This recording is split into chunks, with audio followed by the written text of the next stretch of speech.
Hello my dear students, welcome to my class once again. आज फिर कुछ हिंदी वाक्यों को, हिंदी सेंटेंसेस को, डिफरेंट हिंदी सेंटेंसेस को इंग्लिश में ट्रांसलेट करने का प्रैक्टिस करेंगे। तो जो मेरे क्लास को पहली बार देख रहे हैं, मैं उनसे कहना चाहूँगा, मेरे क्लास को पहली बार देख रहे हैं वो मेरे चैनल को जरूर सब्सक्राइब कर ले। सब्सक्राइब करने से ये होगा कि जो है मेरे फ्यूचर वीडियो का, मेरे फ्यूचर क्लास का जो है नोटिफिकेशन उनके पास जाएगा, ताकि वो मेरे क्लास का फायदा ले सके। अब आते हैं बिहार बोर्ड के विद्यार्थियों के लिए, क्योंकि 2 दिन के बाद बिहार बोर्ड का एग्जामिनेशन, क्लास 12 के विद्यार्थियों का एग्जामिनेशन शुरू है 1 फरवरी से। तो अब मार्च महीने से जो है ना क्लास 11वीं और 12वीं के लिए क्लास इसी चैनल पे शुरू होगा उन विद्यार्थियों के लिए। तो उन विद्यार्थियों को मैं कहना चाहूंगा, अगर वो देख रहे हैं तो मेरे चैनल को जरूर सब्सक्राइब कर दें। और जो इस साल एग्जामिनेशन दे रहे हैं फरवरी में, जो बिहार बोर्ड के विद्यार्थी इस बार फरवरी में एग्जामिनेशन देने जा रहे हैं, तो उन लोगों के लिए जो है ना VVI क्वेश्चन का सीरीज मैंने बनाया हुआ है। तो वो जाकर प्लेलिस्ट में जाकर देख सकते हैं, या वो डिस्क्रिप्शन में मैं उनका लिंक डाल दूंगा, तो वो वहां से भी देख लेंगे। तो चलिए, ये डिफिकल्ट हिंदी सेंटेंसेस को इंग्लिश में ट्रांसलेट करने का अभ्यास करते हैं, प्रैक्टिस करते हैं, क्योंकि बिना प्रैक्टिस का तो होने वाला नहीं है। प्रैक्टिस तो करना पड़ेगा। अगर इंग्लिश को स्ट्रॉन्ग करना है तो प्रैक्टिस करना ही पड़ेगा। और अगर पढ़ना है, अगर किसी भी मुकाम को हासिल करना है तो पढ़ना तो पड़ेगा, प्रैक्टिस करना पड़ेगा और बढ़िया से पढ़ना पड़ेगा। इसीलिए, क्योंकि सक्सेस का कोई शॉर्टकट नहीं होता है। एक बार मैं फिर बता दे रहा हूं, सक्सेस का कोई शॉर्टकट नहीं होता है, सफलता का कोई ट्रिक नहीं होता है। तो चलिए मैं शुरू कर रहा हूं। सबसे बड़ी बात, इंग्लिश को अगर स्ट्रॉन्ग करना है, चाहे वो बिहार बोर्ड के विद्यार्थी क्यों ना हो, बिहार बोर्ड के विद्यार्थी, हिंदी माध्यम के विद्यार्थी, वो बहुत ही इंग्लिश को सब्जेक्ट के रूप में रखने से बहुत डरते हैं। तो खासकर वो विद्यार्थी को मैं बोलना चाहूंगा, अगर इंग्लिश को स्ट्रॉन्ग करना है तो सबसे पहले, इंग्लिश को स्ट्रॉन्ग करने के लिए सबसे पहले मेरे समझ से वोकैबुलरी का होना जरूरी है। क्या होना है? वोकैबुलरी, यानी वर्ड का स्टॉक, यानी वर्ड का स्टॉक होना जरूरी है। यानी वर्ड का स्टॉक याद करेंगे, यानी कि एक दिन में कम से कम 20-20 वर्ड याद करेंगे तो वर्ड का स्टॉक हो जाएगा। तो सबसे पहले वोकैबुलरी, मेरे समझ से वोकैबुलरी होना जरूरी है। नंबर 2, वोकैबुलरी का जो है स्टॉक होना चाहिए। नंबर 2, विद्यार्थी को क्या होना है? स्ट्रक्चर, इंग्लिश स्ट्रक्चर का ज्ञान होना चाहिए। English structure. Number 3, parts of speech का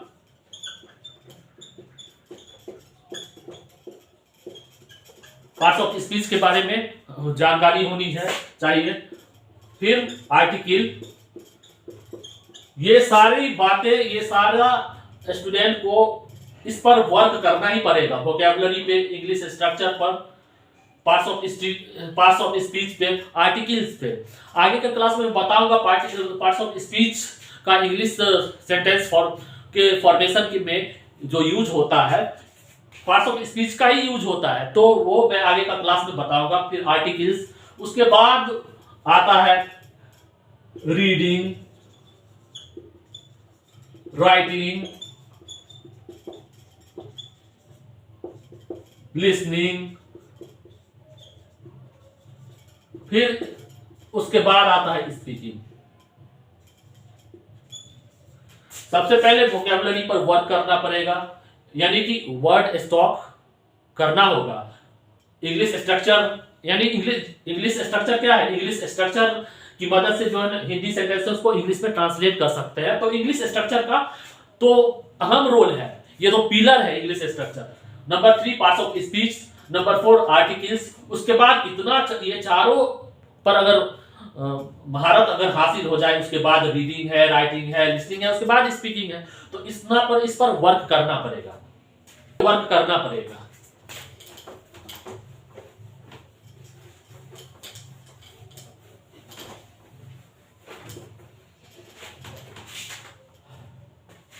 अब चलते हैं इसको इंग्लिश में ट्रांसलेट करते हैं। इससे पिछला 2 क्लास जो है स्ट्रक्चर पर बेस्ड क्लास मैंने बताया हुआ है, उसको मैं डिस्क्रिप्शन में डाल दूंगा, उसको देख लेंगे, वहां स्ट्रक्चर मैंने बताया हुआ है उसमें, तो उसको देख लेंगे। अब इसका प्रैक्टिस करेंगे, देख लेते हैं ये किस तरह का वाक्य है, इसको बहुत बड़ी ध्यान से देखेंगे। ये प्रेजेंट इंडेफिनिट टेंस का है वाक्य। तो प्रेजेंट इंडेफिनिट टेंस का अफर्मेटिव सेंटेंस है, ये निगेटिव सेंटेंस है, ये इंट्रोगेटिव सेंटेंस है, ये भी इंट्रोगेटिव सेंटेंस टाइप 2 है, ये टाइप 1, ये टाइप 2। यानी ये सेंटेंस क्या से शुरू हुआ है और इसमें सेंटेंस के बीच में WH वर्ड्स है। कैसे? जैसे ये क्या से शुरू हुआ है, क्या मैं समय बर्बाद करता हूं, तो इंट्रोगेटिव सेंटेंस हुआ नंबर 1, मतलब एक प्रकार का इंट्रोगेटिव सेंटेंस है। और दूसरे प्रकार का इंट्रोगेटिव सेंटेंस है ये मैं कैसे समय बर्बाद करता हूं, तो यहाँ कैसे WH वर्ड है, तो इंट्रोगेटिव सेंटेंस टाइप 1 हो गया, इंट्रोगेटिव सेंटेंस टाइप 2 ये हो गया। ठीक है, ये प्रेजेंट इंडेफिनिट टेंस का है वाक्य, है ना। तो इसको इंग्लिश में ट्रांसलेट करते हैं, ध्यान से देखना है।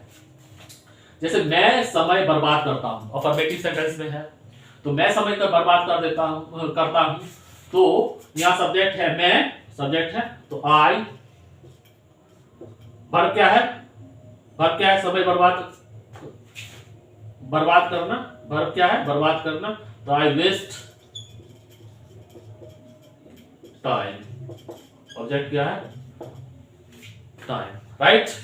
मैं समय बर्बाद करता हूं, आई वेस्ट टाइम। ठीक, और इसमें क्या है, मैं समय नहीं बर्बाद करता हूं, ये निगेटिव सेंटेंस है, तो क्या होगा,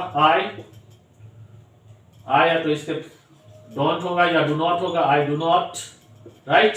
उसके बाद वर्ब आएगा वेस्ट टाइम। स्ट्रक्चर जिन्होंने क्लास मेरा पिछला देखा होगा या जिनको इस स्ट्रक्चर का नॉलेज होगा वो समझ रहे होंगे। और अगर प्रैक्टिस करते रहेंगे, रेगुलरली प्रैक्टिस करेंगे तो वो समझ जाएंगे और इसको इंग्लिश सेंटेंस को बड़ी इजीली लिखना सीख लेंगे। तो I do not waste time. अब यहाँ देखिए क्या से शुरू हो रहा है, देखना है क्या से शुरू हो रहा है, तो क्या से शुरू हो रहा है, सब्जेक्ट क्या है मैं, तो यहाँ आएगा, यहाँ होगा do I waste time, WAST waste क्या, टाइम, ऑब्जेक्ट है टाइम, साइन ऑफ इंट्रोगेशन लगेगा। अब मैं कैसे समय बर्बाद करता हूं, तो WH वर्ड्स क्या है यहाँ, कैसे, हाउ, तो यहाँ हाउ, फिर डू आएगा, how do I waste time, WAST waste TIME time. अब देख रहे हैं तुम जरूरतमंद लोगों की मदद करते हो। ठीक, तो यू वर्ब क्या है, मदद करना, तो उसके बाद वर्ब आएगा यू हेल्प जरूरतमंद लोग, यानी needy people, you help needy people, या नीडी भी हो लिख सकते हैं, नीडी पीपल, राइट। तुम जरूरतमंद लोगों की मदद नहीं करते हो, ये निगेटिव सेंटेंस है, तो यू इसके साथ आएगा डू नॉट या don't, you do not help needy people, या नीडी भी लिख सकते हैं, इससे भी स्पष्ट हो जाएगा, भाव स्पष्ट हो जाएगा। अब है क्या तुम जरूरतमंद लोगों की मदद करते हो, तो ये इंट्रोगेटिव सेंटेंस है, तो डू क्या से शुरू हुआ है, किससे शुरू हुआ है, इस ध्यान देंगे, क्या से शुरू हुआ है, तो क्या तुम जरूरतमंद लोगों की मदद करते हो, तो do you help needy people, या needy, do you help needy people. फिर लास्ट में साइन ऑफ इंट्रोगेशन, यानी कि प्रश्नवाचक चिन्ह, साइन ऑफ इंट्रोगेशन हुआ प्रश्नवाचक चिन्ह। अब है तुम जरूरतमंद लोगों की मदद कैसे करते हो, इस सेंटेंस के बीच में है WH वर्ड्स, यानी कैसे, तो कैसे का इंग्लिश होगा हाउ, हाउ, फिर डू यू,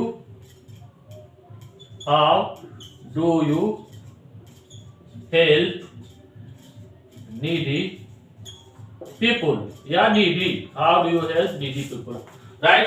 उसको समझ, मैं अपने समझ से ये समझ रहा हूं कि ये सारा जो है ना समझ में आ रहा होगा।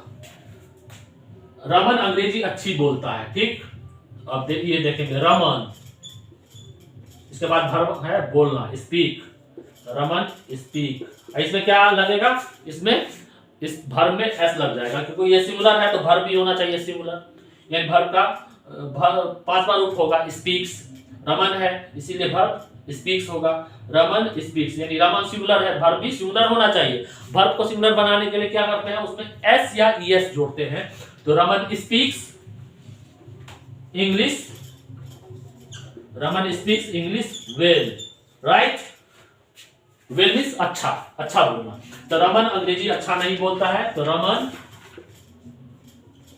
डजंट या डज नॉट, रमन डजंट या does not speak English well, right. क्या रमन अच्छा अंग्रेजी बोलता है, तो डज रमन, डज ही होगा, रमन है इसीलिए डज होगा यहां। Does Raman speak English well.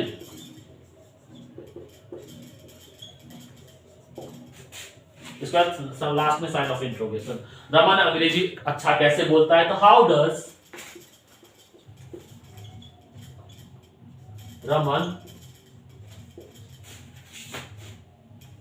Speak English well. इसको बड़ी ध्यान से देख लेना है, इसको बहुत ध्यान से। एक बार फिर मैं रिपीट कर रहा हूं, मैं समय बर्बाद करता हूं तो आई वेस्ट टाइम, इसमें नहीं लगा है तो I do not waste time. क्या से अगर शुरू हुआ है तो डू आई वेस्ट टाइम, और इस सेंटेंस के बीच में कैसे लगा हुआ है तो उसका इंग्लिश पहले, how do I waste time. अब यहाँ तुम जरूरतमंद लोगों की मदद करते हो तो यू हेल्प नीडी पीपल या यू हेल्प नीडी। नहीं लगा है तो you do not help needy या you do not help needy people. अब क्या से शुरू हुआ है इसीलिए डू पहले लगेगा, do you help needy people या डू यू हेल्प नीडी। फिर इस सेंटेंस के बीच में देख रहे हैं तुम जरूरतमंद लोगों की मदद करते हो, तो सॉरी तुम जरूरतमंद लोगों की मदद कैसे करते हो, तो कैसे का इंग्लिश पहले, how do you help needy people. अब यहाँ रमन अंग्रेजी बोलता है या रमन अच्छी तरह अंग्रेजी बोलता है तो रमन स्पीक्स इंग्लिश वेल। नहीं लगा है तो Raman does not speaks English well. और क्या रमन अच्छा अंग्रेजी बोलता है तो does Raman speaks English well, इसलिए डज से शुरू होगा। और जब हिंदी वाक्यों के बीच में, इस तरह के हिंदी वाक्य के बीच में अगर डब्ल्यूएच वर्ड हो तो उसको पहले रखेंगे। जैसे रमन अंग्रेजी अच्छा कैसे बोलता है तो how does Raman speak English well, right. मुझको लग रहा है कि ये आप बहुत बढ़िया से समझ गए होंगे, ठीक। तो इसका स्क्रीनशॉट ले सकते हैं। अब एक मैं सेंटेंस लिखने जा रहा हूं, उसको निगेटिव में बदलना है, यानी उस सेंटेंस का निगेटिव में कन्वर्ट कर देना है। एक अफर्मेटिव सेंटेंस लिखने जा रहे हैं, उसको निगेटिव में, उसके बाद इंट्रोगेटिव टाइप 1, इंट्रोगेटिव टाइप 2 और इंट्रोगेटिव निगेटिव सेंटेंस में कैसे इंग्लिश में लिखेंगे उसको ध्यान से देखना है।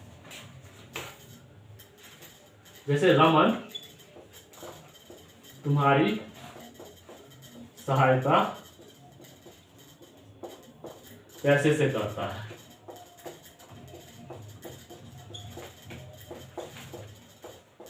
ठीक। तो इसको ये कैसे लिखेंगे, रमन हेल्प्स होगा, रमन हेल्प्स होगा तो सहायता करना वर्ब है, रमन हेल्प्स किससे, पैसे से, तो Raman helps you with money,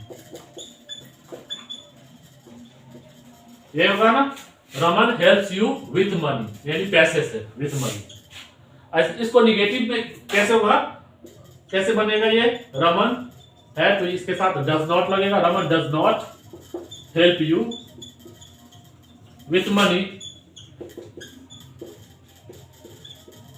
यानी रमन तुम्हारी सहायता पैसे से नहीं करता है। अब इसका इंट्रोगेटिव, क्या रमन तुम्हारी सहायता पैसे से करता है, तो does Raman help you with money, ये होगा, समझ रहे होंगे। अब है रमन तुम्हारी सहायता पैसे से क्यों करता है, मान लीजिए रमन तुम्हारी सहायता पैसे से क्यों करता है, ये अगर लिख रहे हैं रमन तुम्हारी सहायता पैसे से क्यों करता है, ठीक है। रमन तुम्हारी सहायता पैसे से क्यों करता है, ये प्रश्नवाचक वाक्य है। इस तरह का वाक्य होता है ना, रमन तुम्हारी सहायता पैसे से क्यों करता है, या वह तुम्हारी सहायता पैसे से क्यों करता है। ठीक, तो यहाँ इस हिंदी वाक्य में ध्यान देंगे क्या है, इस हिंदी वाक्य में के बीच में, यहाँ देखिए बीच में क्या है, WH वर्ड्स है, तो उसको पहले लिखेंगे वाई डज क्यों, क्योंकि रमन है, तो वाई डज रमन, रमन है सिंगुलर है, इसीलिए Y does Raman help you with money, right. अब मैंने बोला इंट्रोगेटिव निगेटिव सेंटेंस, यानी ऐसा इंट्रोगेटिव सेंटेंस जिसमें न ही लगा हो, जैसे क्या रमन तुम्हारी सहायता पैसे से नहीं करता है, या रमन तुम्हारी सहायता पैसे से क्यों नहीं करता है ना। Why does Raman not help you with money, ठीक, यानी रमन तुम्हारी सहायता पैसे से क्यों नहीं करता है।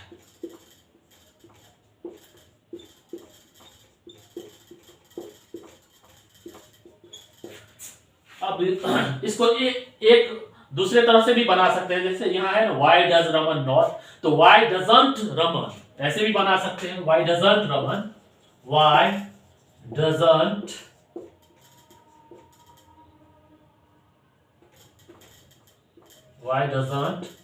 Raman help you with money, ठीक, मुझको लगता है ये समझ रहे होंगे। तो एक सेंटेंस है जिसको चेंज करना है निगेटिव में, फिर इंट्रोगेटिव टाइप 1 में, इंट्रोगेटिव टाइप 2 में, फिर इंट्रोगेटिव निगेटिव सेंटेंस में। एक सेंटेंस मैं लिखने जा रहा हूं, उसको ऐसे आप लोग प्रैक्टिस करेंगे। पहले उस सेंटेंस को निगेटिव में कन्वर्ट करेंगे, फिर इंट्रोगेटिव टाइप 1 में करेंगे, इंट्रोगेटिव टाइप 2 में करेंगे, फिर इंट्रोगेटिव निगेटिव सेंटेंस में करेंगे, और उसको प्रैक्टिस करने की कोशिश करेंगे। और जो देख रहे हैं तो कमेंट बॉक्स में भी लिख सकते हैं, ठीक। जैसे एक सेंटेंस है,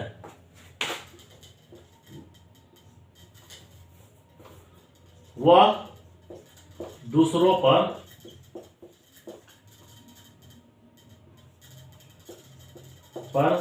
हंसता है,